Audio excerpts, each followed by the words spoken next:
2022ನೇ ಇಸ್ವಿನಲ್ಲಿ ಅತ್ಯಾಚಾರ ಅಂತ ಹೇಳಿ ಇವಾಗ ಯಾಕೆ ಇವಳು ಕಂಪ್ಲೇಂಟ್ ಕೊಡಕ್ ಬರ್ತಿದ್ದಾಳೆ? ಇಷ್ಟು ದಿನ ಎಲ್ಲೋಗಿದ್ಲು ಕಂಪ್ಲೇಂಟ್ ಕೊಡದೆ?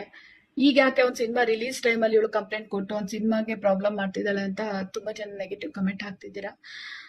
ಆಯ್ತು, 2022ನೇ ಇಸ್ವಿಯಿಂದ ನೀನ್ ಬೇಡ ಅನ್ನೋ ಮಾರ್ಚ್ 31ನೇ ತಾರೀಕು 2025ನೇ ಇಸ್ವಿವರೆಗೂ ಬಿಟ್ಟು ಹಾಕ್ಬಿಡೋಣ, ಆ ಕಡೆ ತೆಗೆದು ಇಟ್ಬಿಡೋಣ. ನೀನ್ ಬೇಡ ಅಂದ್ರೆ ಬೇಡ, ನೀನ್ ಹಂಗಿದ್ಯಾ ಹಿಂಗಿದ್ಯಾ, ನಾನು ಇನ್ನೂ ಆ ಲೆವೆಲ್ಗೆ ಬೆಳಿಬೇಕು, ಈ ಲೆವೆಲ್ಗೆ ಬೆಳಿಬೇಕು, ನಾನು ಇನ್ನೂ ಅವ್ರ ಜೊತೆ ಇರ್ಬೇಕು, ಇವ್ರ ಜೊತೆ ಇರ್ಬೇಕು ಅಂತ ಹೇಳಿ ನನ್ನ ಬಿಟ್ಟು ನಾನು 1 ಮಂತ್ ಹಾಸ್ಪಿಟಲೈಸ್ ಆಗಿ ಹುಷಾರ್ ಮಾಡ್ಕೊಂಡು ನಾನು ಬಂದಿದ್ದೀನಿ.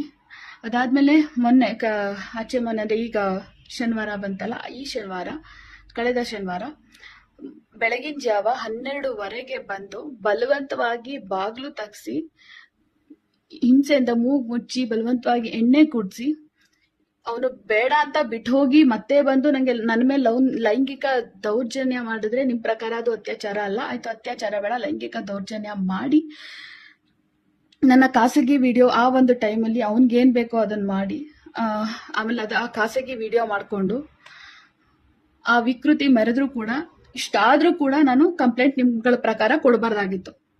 ಇದು ಮತ್ ನಿಮ್ಗಳಿಗೆಲ್ಲ ಸುದ್ದಿ ಗೊತ್ತಾಗಿರೋದು ಇವಾಗಿರ್ಬೋದು, ಆದ್ರೆ ನನ್ಗೆ ಅವತ್ ಒಂದು 2 ದಿನ ನನಗೆ ಹುಷಾರ್ ತಪ್ಪಿಟ್ಟಿದ್ದೆ, ಫುಲ್ ಕಂಟ್ರೋಲ್ ಇರ್ಲಿಲ್ಲ, ಅಷ್ಟು ಹುಷಾರ್ ತಪ್ಪಿಟ್ಟಿದ್ದೆ. ಭಾನುವಾರ ಅವ್ರಿಗೆ ಮಧ್ಯಾಹ್ನ ಫೋನ್ ಮಾಡಿ ಹೇಳಿದೀನಿ, ನೀನ್ ಈ ತರ ಮಾಡಿರೋದಿಕ್ಕೆ, ನೀನ್ ಇಷ್ಟು ಹುಷಾರಿಲ್ಲ ಅಂತ ಒಂದು ಹ್ಯುಮ್ಯಾನಿಟಿನೂ ಇಲ್ದೇ ಇರೋದಿಕ್ಕೆ ಕಂಪ್ಲೇಂಟ್ ಕೊಡ್ತೀನಿ ಅಂತ ಅವನಿಗೆ ನಾನು ಪರ್ಟಿಕ್ಯುಲರ್ ಆಗಿ ಹೇಳಿದ್ದೀನಿ. ಅಷ್ಟು ಹೇಳಿಬಿಟ್ಟೇನೆ ನಾನು ಅವತ್ತಿಂದನೂ ಪ್ರೊಸೀಜರ್ ಇದೆ, ಡ್ರಾಫ್ಟ್ ಮಾಡಿ ಅದೆಲ್ಲ ಒಂದು ಪ್ರೊಸೀಜರ್ ಇತ್ತು, ಅದೆಲ್ಲ ಮಾಡಿ ಅವ್ರಿಗೆ ಕಂಪ್ಲೇಂಟ್ ಕೊಟ್ಟು ಮೊನ್ನೆಯಿಂದನೂ ಪೊಲೀಸ್ ಸ್ಟೇಷನ್ ಅಲ್ಲೇ ಇದ್ದೀನಿ. ಅದೆಲ್ಲ ಆಗಿ ಮೊನ್ನೆಯಿಂದನೂ ನಾನು ಮೆಡಿಕಲ್ ಟೆಸ್ಟ್ ಅಲ್ಲಿ ಇದ್ದೀನಿ. ಅದ್ರ ಸುದ್ದಿ ಆಗಿರೋದು ಇವಾಗ, ನಿಮ್ಗೆ ವಿಷಯಗಳು ಗೊತ್ತಾಗ್ತಿರೋದು ಇವಾಗ. ನಾಳೆ ಸಿನಿಮಾ ಇದೆ, ಯಾಕೆ ಇವಳು ಈ ಟೈಮಲ್ಲಿ ಕಂಪ್ಲೇಂಟ್ ಕೊಟ್ಲು ಹಾಗೆ ಹೀಗೆ ಅಂತೆಲ್ಲ ನೀವು ಮಾತಾಡ್ತೀರಾ. ಈ ತರ ಆದ್ರೂ ಅವ್ನು ಆ ತರ ವಿಡಿಯೋ ಮಾಡ್ಕೊಂಡು ಹೋದ್ರು ಕೂಡ ನಾನು ಕಂಪ್ಲೇಂಟ್ ಕೊಡಬಾರ್ದಾಗಿತ್ತು ನಿಮ್ಗಳ ಪ್ರಕಾರ ಅಲ್ವಾ? ಅಂದ್ರೆ ಯಾರಾದ್ರೂ ಅತ್ಯಾಚಾರ ಆಗಿ ಸಾಯಿಸ್ಬಿಟ್ರೆ, ಅವ್ರನ್ನ ಕೊಲೆ ಮಾಡ್ಬಿಟ್ರೆ, ಅಥವಾ ಯಾರಾದ್ರೂ ಅತ್ಯಾಚಾರ ಆಗಿ ಸೂಸೈಡ್ ಮಾಡ್ಕೊಂಡ್ಬಿಟ್ರೆ ಮಾತ್ರ ನೀವುಗಳೆಲ್ಲರೂ ಜಸ್ಟಿಸ್ ಫಾರ್ ಸೋಕಾಲ್ಡ್ ಅಂತ ಅವ್ರ ಹೆಸರು ಹಾಕೋತೀರ. ಬದುಕಿದ್ದವರು ನ್ಯಾಯ ಬೇಕು ಅಂತ ಈ ತರ ಕಾನೂನು ಮೆಟ್ಲೆ ಇರಿದಾಗ ಇವಳು ಅಂತೋಳು ಇಂತೋಳು ಅಂತ ಅಂತೀರ. ನಿಮ್ಗಳ ಪ್ರಕಾರ ನಮ್ಗೆ ನ್ಯಾಯ ಬೇಕು ಅಂತಂದ್ರೆ ಈ ತರ ಎಲ್ಲ ಆದ್ರೂ, ಇಷ್ಟು ದೌರ್ಜನ್ಯ ನಡೆದ್ರು ಸತ್ತೋಗ್ಬಿಡ್ಬೇಕು, ಅವಾಗ ಮಾತ್ರ ಜಸ್ಟಿಸ್ ಅಂತ ಆ ತರ ಹಾಕೋತೀರ. ಅಂದ್ರೆ ಸತ್ತೋಗ್ಬಿಡ್ಬೇಕು ನಿಮ್ಗಳ ಪ್ರಕಾರ ಈ ತರ ಎಲ್ಲ ದೌರ್ಜನ್ಯ ಆದಾಗ, ಅವಾಗ ಮಾತ್ರ ನಿಮ್ಗಳಿಗೆ ಅನ್ಯಾಯ ಆಗಿದೆ, ಅನ್ಯಾಯ ಅನ್ನೋದು ಕಾಣಿಸುತ್ತೆ. ಅವಾಗ ಮಾತ್ರ ಸತ್ತವ್ರಿಗೆ ಮಾತ್ರ ನೀವೆಲ್ಲರೂ ನಿಂತೀರ, ಬದುಕಿದವ್ರಿಗೆ ಯಾರಿಗೂ ನಿಲ್ಲಲ್ಲ.